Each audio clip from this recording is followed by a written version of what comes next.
Welcome to Pluribus for the rest of us. We just watched episode 6 of Pluribus titled HDP. We just saw it, so these are our immediate reactions to it. But check back in a few days. We'll do another live stream where we do our full recap and analysis. I'm Gil, here with my brother Daniel. Say hello. Hello. And Adam is currently watching the episode. Hopefully he finishes in time and then he can jump on midstream. I'm going to try and stall as long as I can to hopefully make that happen. But we'll see. Daniel, Pluribus is people. And it was people. What did you think of how they handled the resolution of that cliffhanger? Well, first of all, the whole episode was awesome. Awesome. How they handled the resolution of the cliffhanger. I mean, first of all, I loved and I did not expect that they just started right with it. Right? Like I thought, I feel like shows, they usually like to torture you for a little while. In this case, like they'll show you something else and then they'll get back to the reveal. But I feel like they recognized it wasn't, like I said, it wasn't really a cliffhanger. Like we knew it was people. So they decided to just continue with it. And I think, I forget if you were on this part of the episode or not, but my official prediction was that the interesting twist they're going to have on this quote-unquote twist is that, yes, it's people, but nobody cares. And that's exactly what we got. Kumba knew already, and so did John Cena. I thought it was so good when he just, and you can feel it, when she's like all like excited to show the video, being like, seriously, like this is, you got to sit down. And it was, you could feel it already. You knew Kumba was just going to be like, yeah. Sterling Green is people. Yeah, before she even got there, the energy was completely sucked out of the room. And I don't know what you call the phenomenon where somebody is talking and building up to something, but nobody in the room is feeling that build up. And it was so funny. Again, there's that second level of enjoyment for me because some people have complained the show is a little bit slow. When you're watching the TV slowly rise up, and she's like, "Where's the HDMI on this thing?" I'm laughing so hard. It was a very funny episode, especially for the first half. Yeah. This kind of felt a little bit of I don't want to use the term because sometimes I feel like it comes across like you're putting down the episode. It's like a chessboard episode. They're moving pieces around. Literally, people are moving around to places they need to be. There's a few revelations. There's a lot of humor, like I said, and a few really emotional moments. Like, it was funny, the entire interaction between her and Kumba, the fact that John Cena was the chosen spokesperson, but it was also very emotional when that kind of sucks all the hope out of it for Carol. Because the last 2 or 3 episodes, she's been on the upswing, getting more proactive, and I think she thought, this is it. The revelation of them eating people, that's the thing that's going to get them all on my side. And when that doesn't happen, she's back to the bathroom. We saw her go to the bathroom on the airplane with the overhead shot. She was upset, and now she's back in the bathroom again, upset. And that was sad. But then it comes back, because then there's another revelation. Well, so there's a few big reveals this episode. One, it was people, which to your point, we kind of already knew. And I feel like we were complaining a little bit that they're treating it as a cliffhanger, but I think it's so obvious that they know that we know. Go ahead. So it's what I said. The big question is what happens, just like what happens next now that we know that, and how does Carol handle it? That was right, the cliffhanger. Yeah. But they could have shown the bodies to truly make it not a cliffhanger, but I think it's kind of a wink, wink, let's have fun with this. Let's make it a cliffhanger and then immediately resolve it exactly how you know it's going to be resolved next episode. And it does also, actually, you made this point, it does put us in Carol's shoes a little bit more, because by not showing it, it makes it feel like such a big deal, and it feels like such a big deal to her. And then the next episode, when you see, oh, it's exactly what we thought it was, it sort of undercuts that, like, oh my God, which is exactly what she feels this episode. Totally. There's a method to all the madness. Totally. So the other big reveal is that supposedly, I have a bunch of thoughts on this, but let me just share the reveal first. And I want to share my thoughts before Adam joins and wants to give his own medical thoughts.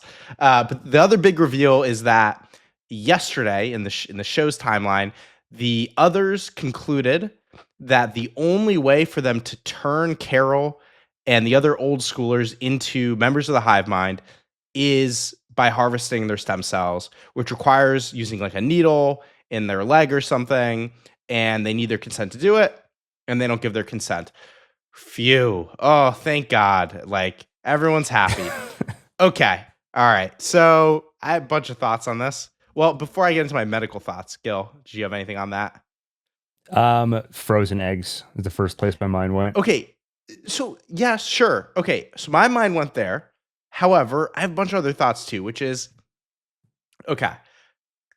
Frozen eggs, maybe that works. Like, it's a type of stem cell. And just for people who don't know what we're talking about, we learned a few episodes ago that Carol froze her eggs at some point. So in theory, does that mean they can harvest her stem cells without? Because they were very specific in their phrasing this episode. They're like, we understand. We will not take stem cells from your body. Maybe they don't have to. But go on, Daniel. Yeah. So they have the egg cells. Those are stem cells.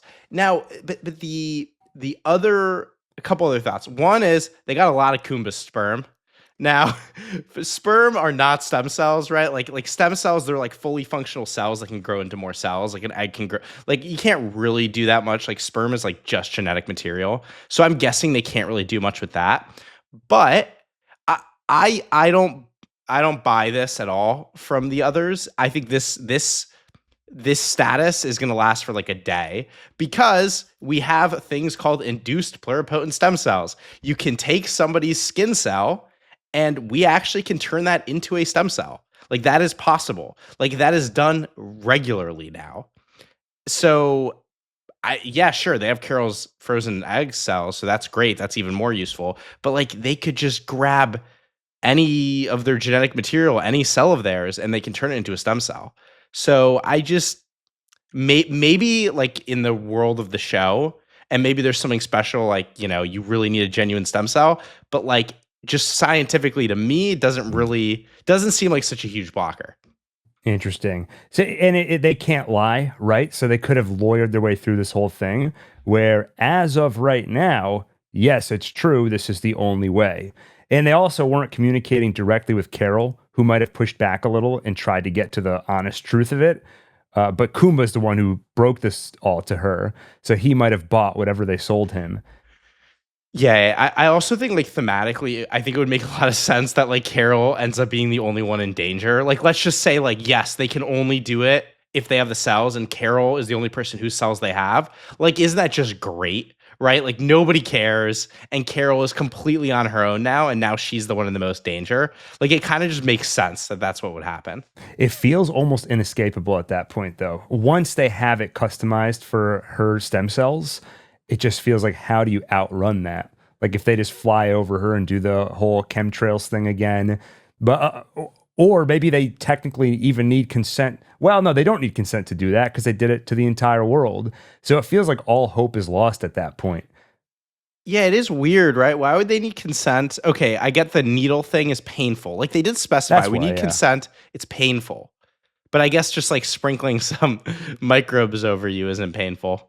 Yeah, well, they were kissing people without their consent, but that's right. Kissing. It's so nice. Well, yeah. Well, we see the bizarre outcomes of their rules, the way they collide with each other and result in something that seems contradictory, but it's only contradictory by our values and morals, not by their rules. As somebody was asking in the comments earlier today, what is my thought on the fact that we don't kill animals, yet we're going to release all these animals, you know, from the zoo who can't fend for themselves, and they're probably going to end up getting killed.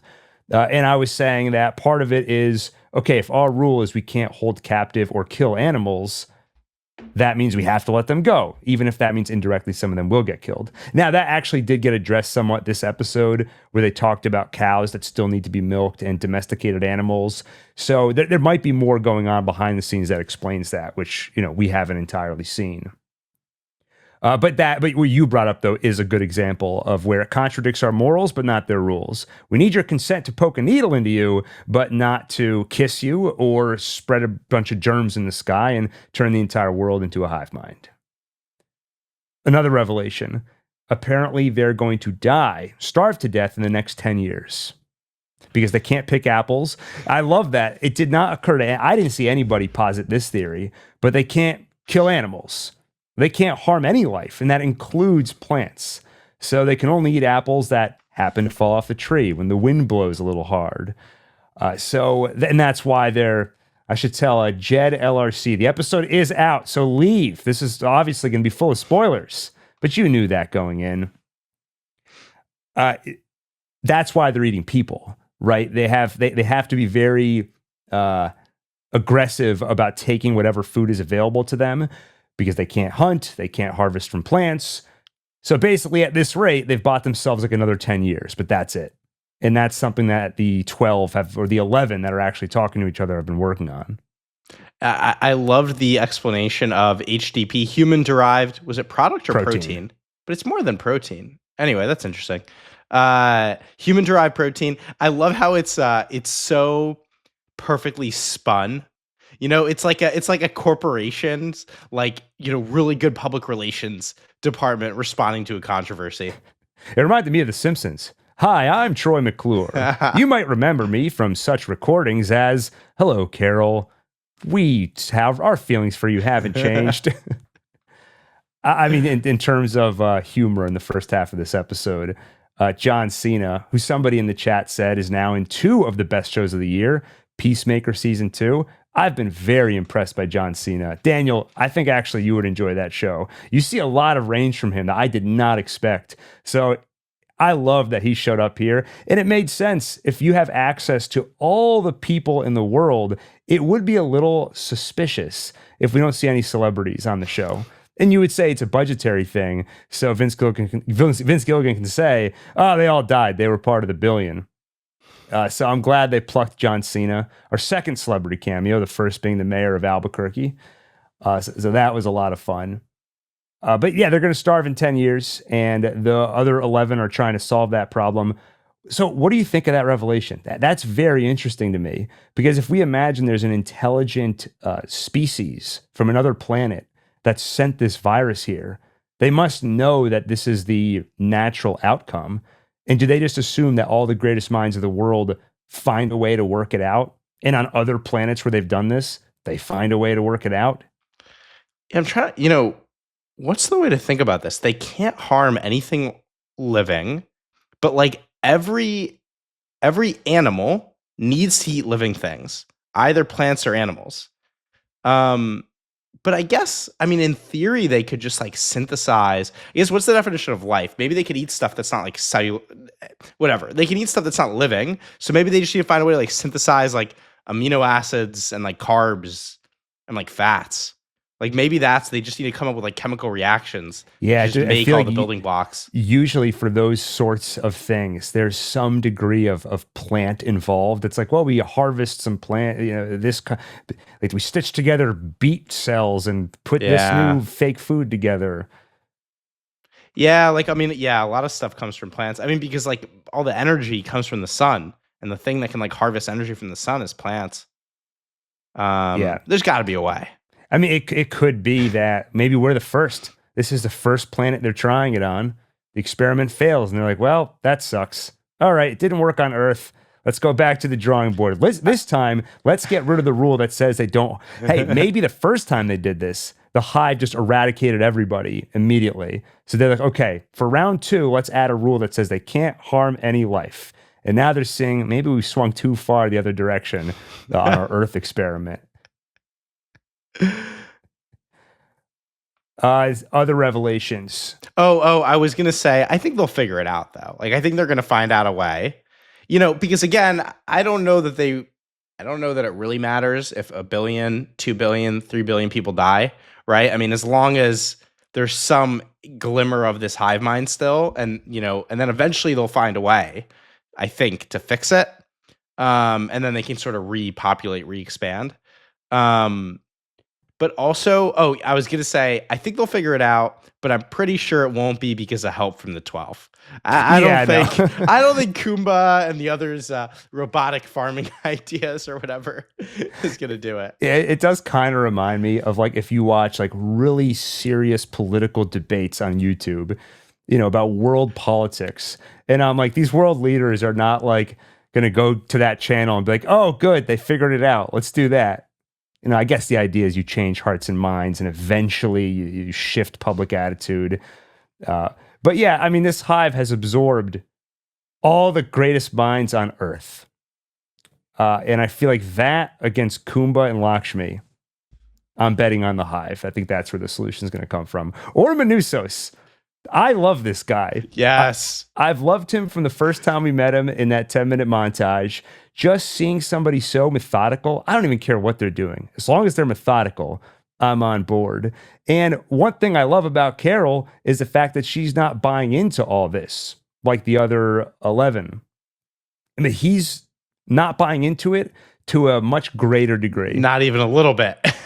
Yeah, I love the end of the episode. So I think it was either you or Adam theorized that whoever's bringing him food every day is someone close to him. So in this episode, we see that it's his mother. I mean, we meet his mother at the end of the episode. I think she's the one who's been bringing him stuff every day.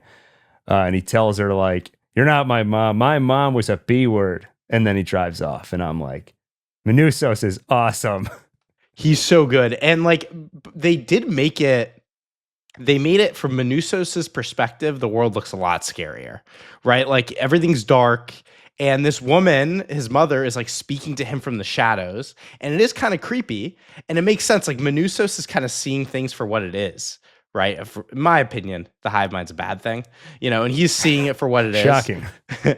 And it's funny, like, Carol is at least using the hive mind, or she was at one point, to like call people and stuff, right? Like she was using them for help, demanding her sprouts, whatever. Like Manusos is using none of their help. And even he's desperate to make contact with any other survivor. He doesn't even know there are other survivors until that call from Carol. And yet he doesn't ask them, hey, can you give me Carol's phone number? He doesn't do that. Instead, he decides, I'm going to drive from, I forget wherever he is in South America, but he's going to drive from Paraguay to Albuquerque. He's the man. Yeah, in a car that barely works. Yeah, I loved that. That's like another great, just the humor in this show. The fact that the grand journey he's about to make, and first thing that happens is this car barely works. Meanwhile, Carol's just driving a police car, and Kumba's got a different car for every day of the week, palling around with John Cena. What do you make of the mysterious frequency? Oh, yeah. 613.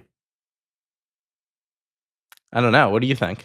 So I theorized a few episodes ago that, okay, he keeps going from one frequency to another. What if he hits upon the frequency that is somehow related to what actually connects all these different brains together? I mean, they have to be communicating physically somehow. Something is traveling through the air to get from one human being to another to share memories, knowledge, and information. So maybe that interferes with a specific frequency that he was able to tap into. What can he do with that? Can you jam the frequency somehow and shut them all down or disconnect them so they can't communicate with each other anymore? Does that free them and turn them, quote unquote, human again? Or are they still part of the hive, but they're temporarily disconnected? So they don't know what to do. They're like an ant that gets lost in the colony and just starts banging around. I don't know what ants do when they get separated. They lose the pheromone trail. Yeah, I was wondering, I actually see MJ saying in the chat, like maybe to copy the RNA message. That actually was my first thought, that it's like yeah. But yeah, maybe it's like the way they're communicating with each other, but there's something about that feels like lame. Like, I don't know. Like, I don't think it's like a radio signal. You know what I mean? Yeah, I don't. I was doing some slight Googling right before this to see if that makes any sense. I don't think it could be over radio because it appears to be instantaneous when they communicate with each other. Yeah. I was thinking, I mean, it could be at the speed of light, which is radio waves. I'm like, okay, yeah. The other possibility is, there's some even more sci-fi, like instantaneous communication thing going on, which I'm not like totally opposed to, because we could be dealing, there's a hive mind, right? Like we could be dealing with some weird quantum entanglement, whatever thing. Like there are theories of consciousness that involve like quantum phenomena in the brain. So like, I don't know, you could sci-fi your way to something interesting. But one theory I had was maybe it's another survivor. So we see how like Carol she's at one level of not liking the others. Manusos is pretty off the grid, but like not entirely. They know he's there. Maybe there's someone else who like has completely stayed off the grid. And they're so paranoid, they're not even putting a message out over the radio. They're doing some weird cryptic, like Morse code thing. That's interesting, but it almost feels redundant. Like we already have a mysterious off the grid guy, and now it's like an even more mysteriously off the griddy guy. That's a good point. Yeah. But how great well, first off, I love when they play with the countdown thing. Because previously we saw that they started at 7,000 days and it's counting down. So it tells you it's a flashback. We saw it fast forward when they were putting the sprouts back together. And now I think it's the first time we've seen it rewind.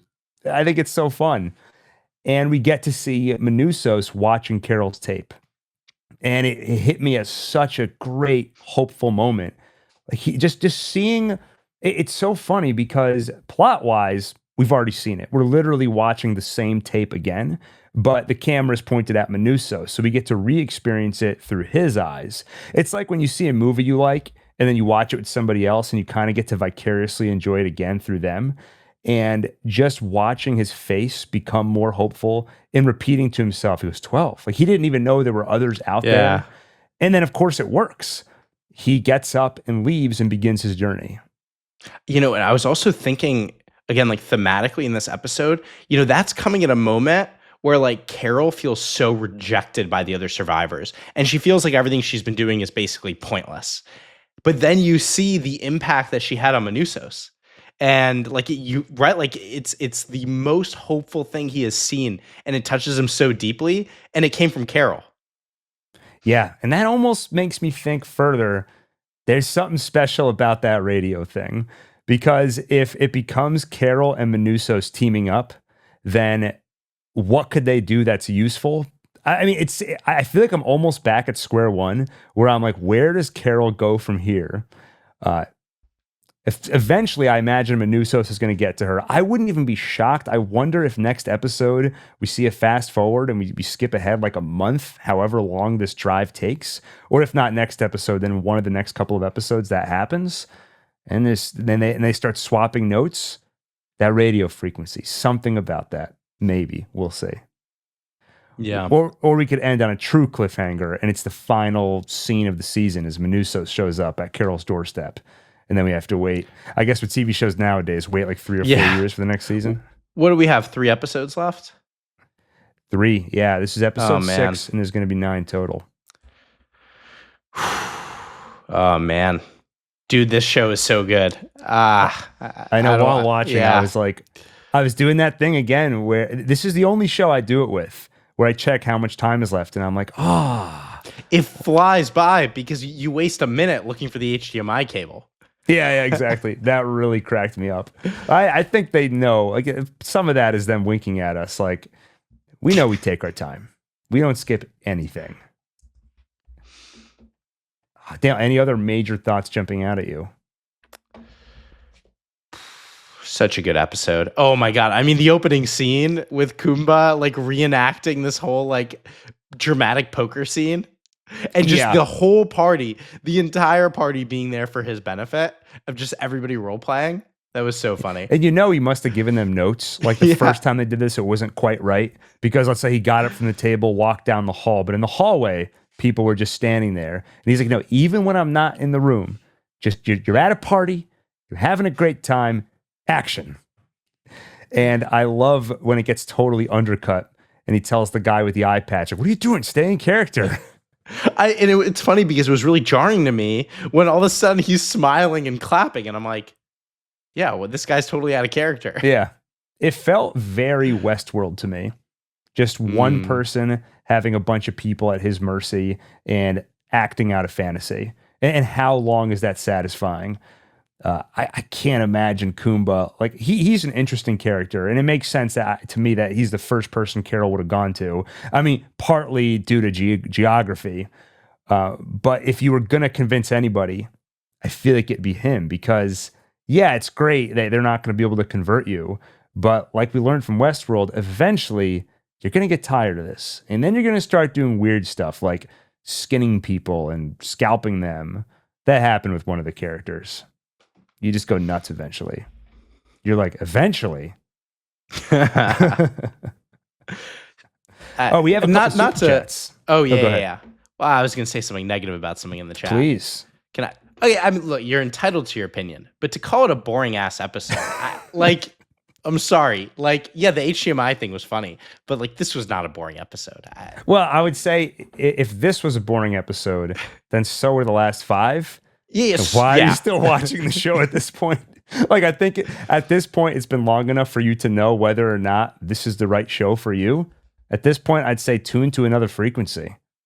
Yeah. I mean, if you don't want to watch a guy checking, a different frequency every 20 seconds. Yeah. It's not the show is funny.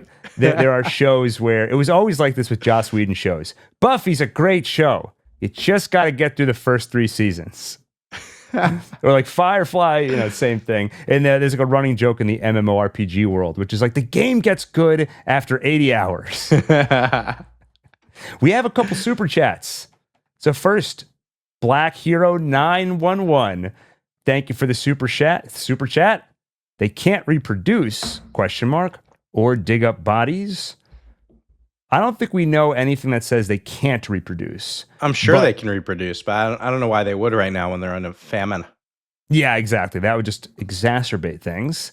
And dig up bodies, why would you? If you you can dig up maybe recently buried bodies. Would they still have some nutrition in them? Oh, yeah. I mean, but like obviously fully decayed corpse is not going to have anything of nutritional value. But I'm sure they're doing, I'm sure you can find all types of weird nutritional value in different places. And I would imagine they're probably looking for that. But yeah. But you're right. Like, bodies, whatever, how long do they take to decay? You're not going to have that. It's not going to be a huge food source. Adam could probably answer that question. It's too bad he's not here. Though he did say 10:45. So there's a chance he's joining any minute. But why do you think, I just want to make sure we're responding to this well. Why do you think he's asking about they can't reproduce? Did we miss something? Like, is there something there? Is he saying like just have babies and then eat them? But where do you get the energy? Right. Yeah, it doesn't really work that way. I was going to say unfortunately, but I guess fortunately. All right, he's back. Thank you for the other super chat. Really appreciate it. Still no babies or kids. It's been 12 days. Well, we have seen a kid. Last episode, when they were at the hospital, we saw a kid pushing a crash cart, I believe. So they are around. It's not like WandaVision, where all the kids were stuck in closets and disappeared all season. But also, it's only been like 11 or 12 days, which is crazy. Yeah, I know. Which, by the way, like Kumba's like, yeah, we meet Tuesdays and Fridays, and it's like it's been 11 days. You guys like have a bi-weekly cadence. They decided on a meeting cadence. Okay, it's like that is the cadence. In my mind, that was like an inductive cadence. Like, oh, let me think about it. Yeah, we've been meeting Tuesdays and Fridays, but it's like that's the plan. Yeah. See, that's the problem, Daniel. You're just like Owaki 5286. You don't give the show benefit of the doubt. Hey, Owaki 5286 liked episode 5 though. Yeah, that's right. Yeah, we don't hold it against you for having a different opinion. We're just joking around. Shogun Orta, thank you for the super chat. I feel like they're going to have a major time jump one of these episodes, like 10 years or something. I almost thought they did when we were at the Ice Hotel and it started out saying 7,000 days. I was like, oh my God, Helen's back? How could it be? And then I realized it was a flashback. And then I rewound and saw it was actually counting down. I don't think we're going to have a 10-year time jump. I do think we'll have some time jumps, though. When I saw the 1,000 days ago, I wasn't like processing the math. And I was thinking maybe it was like 1,000 years ago or something. And I thought at first we were going to see something out of left field, like we're going to go back to ancient times. And it turns out the virus has always been here. Like, for a second, I thought we were going to see something crazy. Yeah, especially when you see the ice. You're like, we're in Antarctica. We're seeing an ancient man. We're on another planet. Do you guys think they're saving any Breaking Bad cameos for the finale? Got to think a few actors came back. Howard's voice already. I think doubtful. I think they included Howard because it was just his voice, so it's not really distracting. But I think like having Walter White, like Yeah, I was if gonna Bryan say. Cranston shows up, Yeah, I would yeah. be so taken out of the It's- show. Instead of John Cena, it's Bryan Cranston. Yeah, that would be hilarious. They did actually include Bryan Cranston and who plays Jesse? I can't recall his name right now. But Aaron in one of the Paul. Aaron Paul, yeah. In one of the commercials, they had a bunch of different people like talking to Carol on the TV. And I think they had some kind of fan contest where you could be one of those people. And I think they included Bryan Cranston, Aaron Paul, and a few other people. Yeah, like Saul Goodman himself, Bob Odenkirk. I mean, Who if I he showed saw up, on the that'd be street fun. like a few weeks ago. Wait, seriously? Yeah. Did you tell I me think I this? texted you. Yeah. He seemed like he was walking with somebody, maybe his wife, and he seemed like very deep in conversation. And I like wanted to like say something, but I never say anything when I see celebrities because I'm like, I feel like I didn't just embarrass myself and annoy them.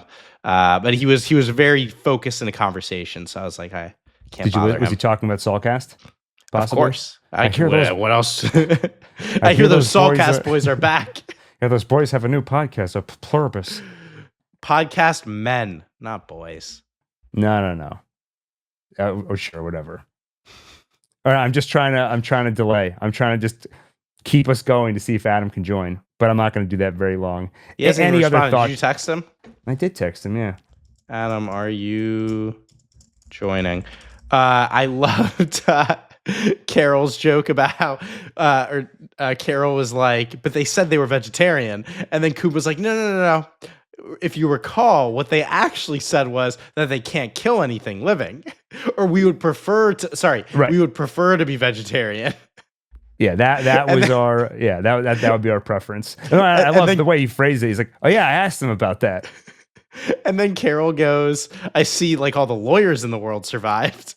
Yeah, I love that. Which makes me question why she was so ready to buy that message at the end, which is like, yes, Carol, we understand we did not have consent to extract stem cells from your body. Yeah. I think the thing is, though, I think Carol feels really hurt and isolated right now. And I think like, oh, thank God, like she got something good and she's just totally latching onto it. And I think like, in next episode, she's gonna be like hungover from all this. And then she's gonna be like, oh, wait, like I didn't really solve anything and I'm like still screwed. I also think she's feeling a degree of confidence. Like I figured these guys out. They can't lie. She has, but I think you're right. There's going to be some rethinking.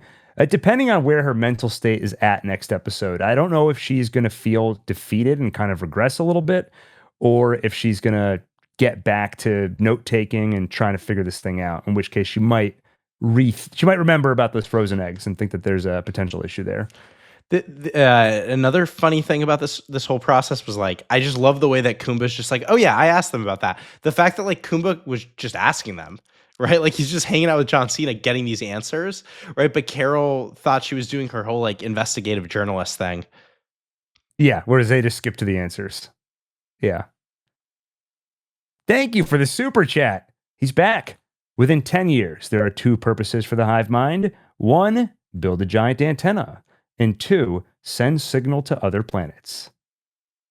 What do you think? Yeah, it's an interesting idea that at the end of the day, this thing just wants to spread and incorporate more life. And, how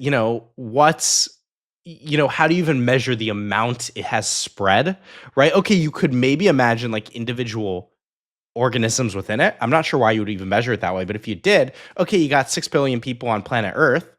Yeah, but what if you fire out the signal in every direction? You build some huge antenna. Maybe you can infect 1,000 planets, each with billions of people. Like maybe this is something, and maybe it's been doing this to every planet, right? Like maybe it's wiped out all life in its path, but it keeps spreading faster than it can be killed.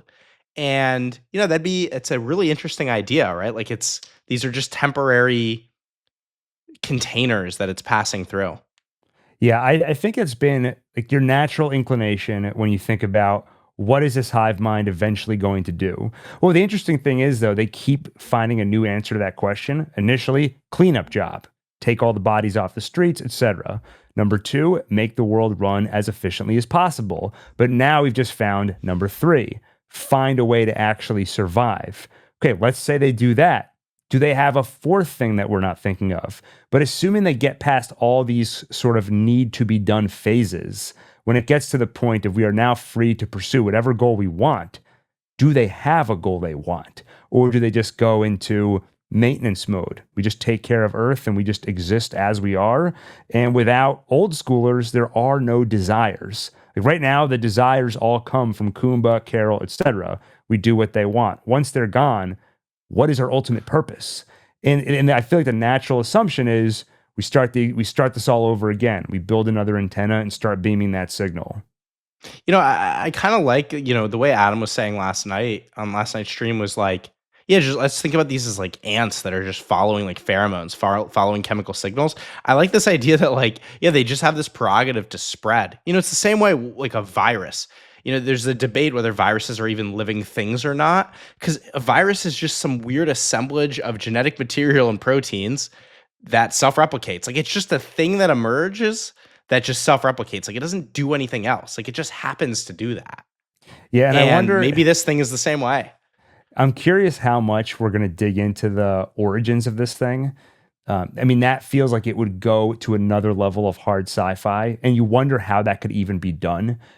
Is there eventually some form of communication with the source that originally sent this signal? Have they already been working on that? The scientists that are part of the hive mind, are they trying to communicate back to their originators? Maybe that's what they work on next. Maybe it's not about spreading. Maybe once they're finally free to do as they quote unquote please, it's try and reconnect back with the source. I'm not sure. But if you get to that level, was this designed by some aliens in a lab or by some weird, maybe they're working on something else and it got loose and they accidentally turned themselves into a hive mind and now they've doomed countless galaxies? Any intelligent life out there is susceptible to this? I don't know. It's interesting to think about. Our older brother, he caught up on the show in the last few days, and he's also a big sci-fi fan and science fan. And he was telling me about how it's such an interesting thought experiment, and it gets you thinking down so many lines. And you wonder at what point have you essentially left the show behind, because you can go in so many directions. Oh, he's so intellectually above the show that just he starts to think about it. He leaves the show behind. A room full of writers, he leaves them all behind right away. Maybe another way to put that. I've been mean to him lately. I apologize for that. Wait, this is the first time you've mentioned him on the stream, but like off camera, you've been mean to him? I've been separately mean to him lately. Oh, interesting. No, I just ignored a few texts from him. I got to respond. Oh, wait, MJ told us. Oh, yeah, Gilligan said he was certainly willing to have more Breaking Bad cameos, but not if they give off the, if they're not too distracting, essentially. So we agree with Vince Gilligan. That's a good sign. All right. Adam finished the episode, so at this point, he's got to be on in seconds or we're ending this thing. Or all someone can send it. Waiting for Adam. Let's see if he joins. Daniel, what do you think about the harem guy simultaneously getting angry at iPatch for not staying in his character while still calling John Cena by name? It's just different moments. In the poker situation, he was like playing. It was like a plaything. Well, no, I think the way I would say it is I see both of these things as totally of the same philosophy. He's pretending. He's playing make-believe. So that means he wants the eye patch guy to stay quote unquote in character, and the villain is not going to start clapping for you. He's supposed to be mad that he lost, and he wants to pretend John Cena is still John Cena, as we all do. Adam cannot find his USB cable. He had it. He has no idea where it went, though. When did he have it? Anyone have an extra USB cable? Does anyone have? This wouldn't happen if we were a hive mind. Daniel, did you catch Carol's line about all the lawyers surviving? I made a joke about that. I know. Funny. I'm just trying to keep. Okay, hold on. I have an idea. I know. I'm reacting. Well, we're trying to buy time. Use your internal MacBook mic. Daniel did that on a previous episode, and it sounded. Tell him it sounded surprisingly good. It sounded surprisingly good. Surprisingly good. Good. We got to get Adam on, or else our ratings are going to stay high, and we don't want to have good reviews. By the way, the person who was asking about why he still calls him John Cena and got mad at the eye patch guy. He says, I see. Those behaviors are not opposites. They're part of the same behavior. I'm glad we were able to help clear that up. Anybody have any other questions? Anything else we can clear up here? Okay, actually, Daniel, here's a theory that's come up a bunch. I see somebody asking about. All hive minds have a hive queen. So what is it? Who is it? What do you think about that? I don't think. I mean, I saw this theory in YouTube comments and stuff. I don't see this having a queen. Like, I think this is a collective intelligence situation, not a queen situation. Are there? It's interesting. I guess in the abstract, I have an idea of collective intelligences. Like, this happens in other sci-fi books and stuff without like a queen. But I guess if I actually think about it in biology, like the hive. Well, there is no hive mind. There's no hive mind creatures in real life. I mean, ants, like, yeah, there's a queen, but like ants don't share a collective. Well, okay, it depends on how you define a mind, actually. But like Gil and I, we've actually gotten debates about this before. There's an unreleased podcast where we were recording, and somehow it ended in like a shouting match. We got really mad at each other on this topic somehow, and it ended the stream prematurely. Yeah, I mean, you could argue like, okay, so like ants are an example. There's a queen. The queen's in charge, right? And all the ants are just sort of following signals from each other. And like maybe you could argue that that's a single mind ruled by the queen, because the ants aren't like thinking; they're just responding to pheromones and stuff. But like, what the queen's not thinking either. Ender's Game, that's a hive mind with a queen. But I think this is just a hive mind sans hierarchy, just a hive. That's how I see it too. I think that's a more interesting scenario because it's a little bit more different from, and it's also, I think it's part of just us trying to put our thought process onto a hive mind. Like we think if we have a collection of beings, there's got to be someone in charge. It's hard to imagine the idea of one mind composed of billions of people. But I think that's what we're seeing. The only point I would bring up, though, is we've questioned a few times. The first person who got infected had things that they did out of character. Immediately, she started spreading the virus. And it's the prerogative. It's a collective intelligence with a prerogative. Yeah, so that's what I was going to say. I don't think you need a queen for that. It's just somehow those prerogatives are programmed into whatever infected them. A few basic rules like don't kill and spread this disease or virus. Adam, the individual formerly known as Adam, a bigger cameo than John Cena. You know when you have like one simple task and it turns into 10 very annoying tasks where it's like every possible thing that could not work didn't work? That's Zelda. It's like, I need the Master Sword. Well, first I have to find a bottle, get some milk, give it to the farmer with the cows so he gives me a stick. So getting onto this stream, every turn of every little corner, I feel like I just drove all the way from Paraguay to Albuquerque. Which would take approximately 30 days from my research. Wow. If you drive 6 to 8 hours a day. How long does it take to drive from Albuquerque to Las Vegas? About 8 hours. Okay. I knew you would have checked. That was a great episode. Wasn't it? As I'm watching, awesome. That was probably might have been the best episode. Okay, explain. They're finally having the conversations that I wanted them to have. We got to see Kumba again. You got to see how shallow and hollow his little fantasy land is. And Manusis is just awesome. I just love him as a character. I think he's tailor-made for us specifically because we love obsession. Like if somebody is meticulously obsessed with a specific task and they hardcore stick to it stoically, you've won us over. Yeah. Because I think we all want to do that. I do, yeah. Unfortunately, my obsessions end up just being very unproductive. I remember at one point you got into whittling. Like what they do in prison.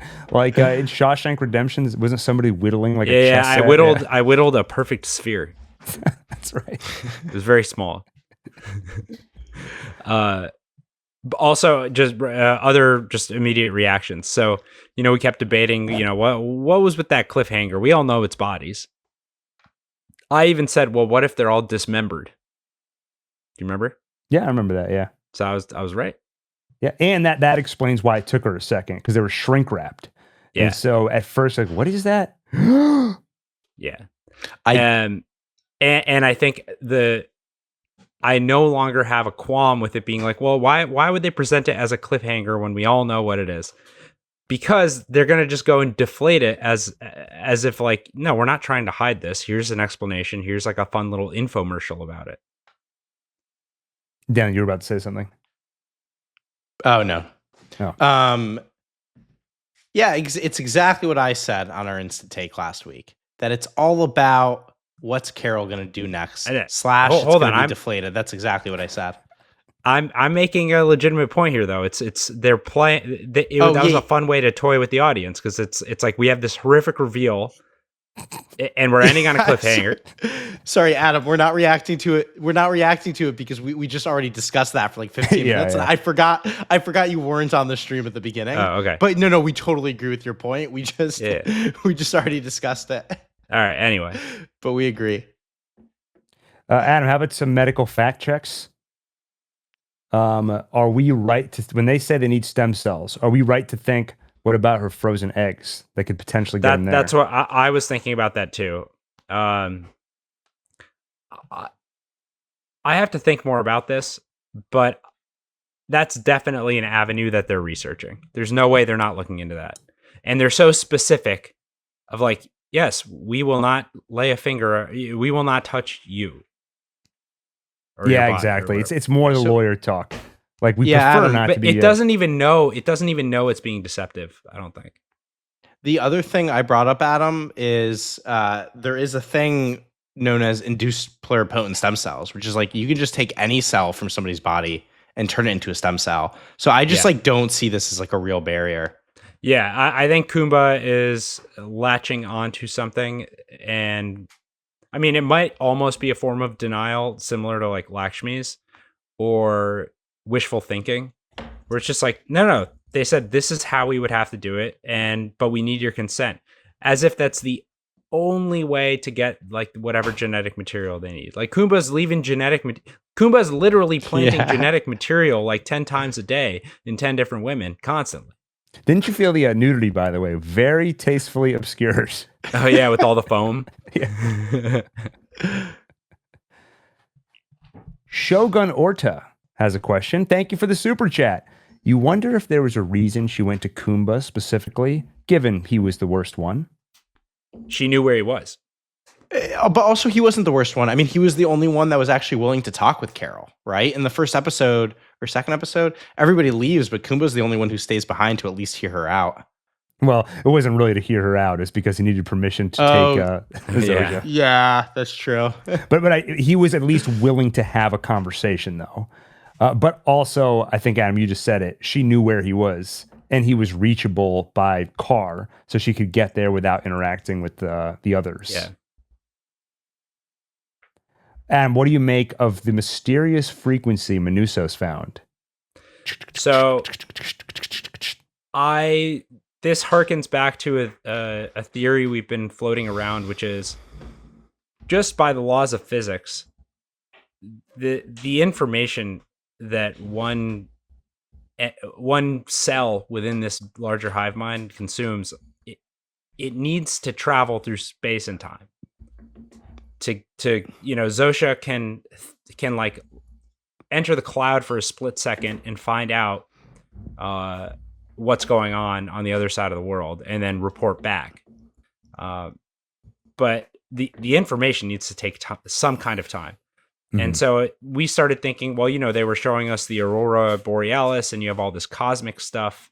The original signal that reached them was like, like a light signal of some kind of electromagnetic signal. So what if the communication that the hive mind uses is on that frequency, and it's using essentially like some kind, or it's just whatever communication they're using is causing some kind of effect on the the ham radio. Right. Yeah. That's the theory I posited earlier. But you are adding a detail there, which is maybe they're not communicating on a radio signal, but Yeah. somehow whatever Just a- form of communication it's taking is causing interference there, or can somehow be picked up on that frequency.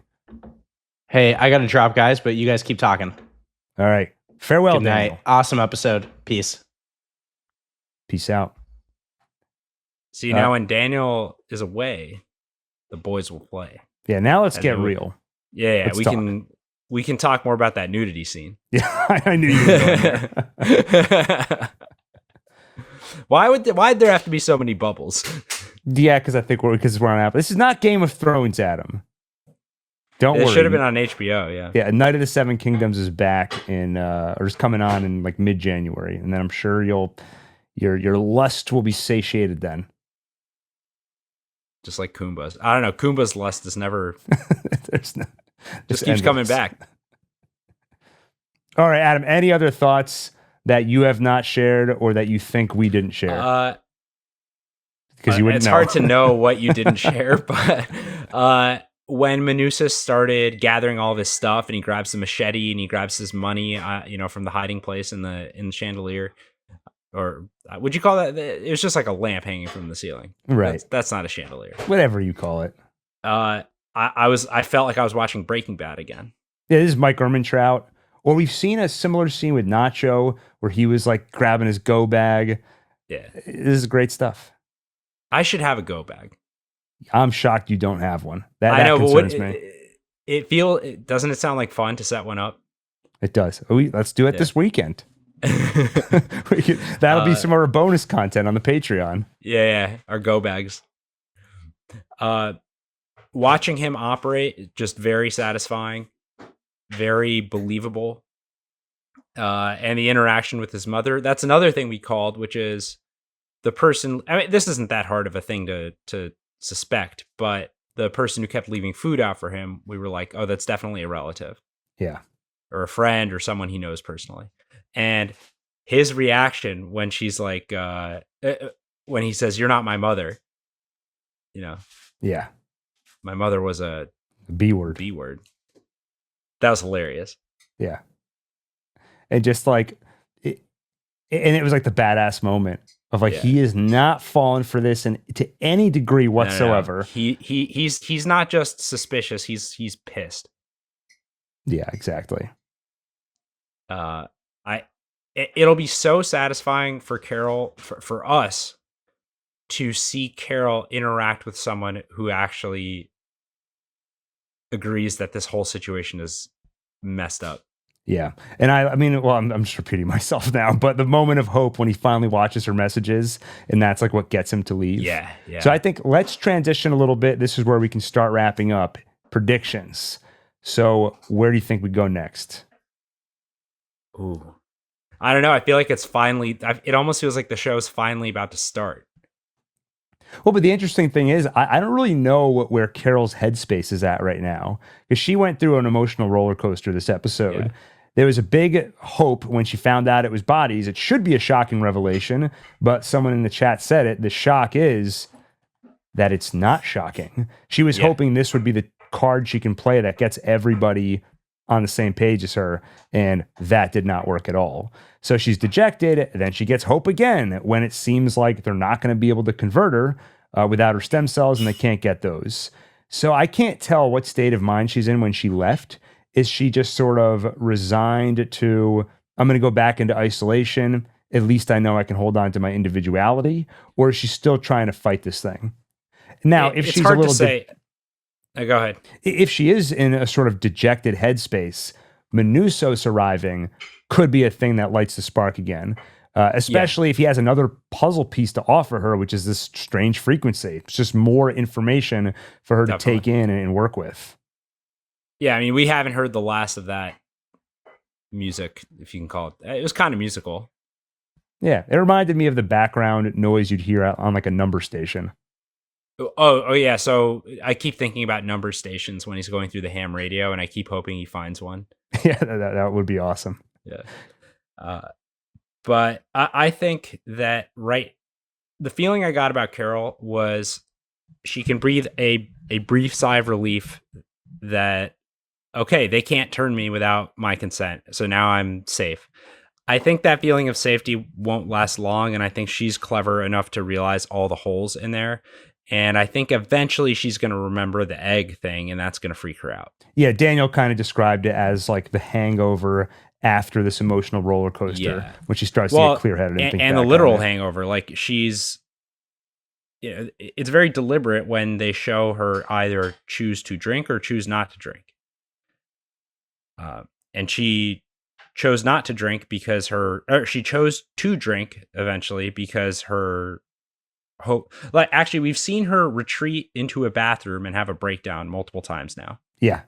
Like last time it was on the airplane. And so she felt hopeless, and then she at least got the reassurance that, okay, I'm not in direct danger. So, and I'm totally alone, and I'm kind of powerless, but at least I'm safe. I think all of those feelings are transient. I think especially with Minusos coming up, the desire and drive to save the world is going to come back. And I also think that she's going to start realizing all the dangers that are still in place. Yeah, agreed. Okay. I think we could wrap it up there. We essentially had 2 instant takes tonight, Daniel edition and Adam edition. It was an interesting experiment. It will be back in a few days with our full take, where we'll do a recap of the episode, go scene by scene, give our detailed thoughts after we've had a chance to think about it. I'll listen to the Insider podcast, and I'll watch the episode again. So we'll be ready to dissect it. We should do an HDP challenge of some kind, like a taste test, or like, can you tell the difference between HDP and some other nutrition? Yeah, if anybody from our listening audience wants to volunteer to participate in this experiment. Isn't that what creatine is? Isn't that why you're not supposed to take creatine? I guess It's HDP. I guess we can end it there. Let's end on that. You just any of bodybuilders listening to this, just spat their creatine out. John Cena's not exactly happy with this. Okay. All right, everybody. Thank you for listening. We'll see you on the full take. I'm Gil. I'm Adam. I'm Daniel. And this is This is Pluribus for the Pluribus rest for of the us. rest of Instant us. take.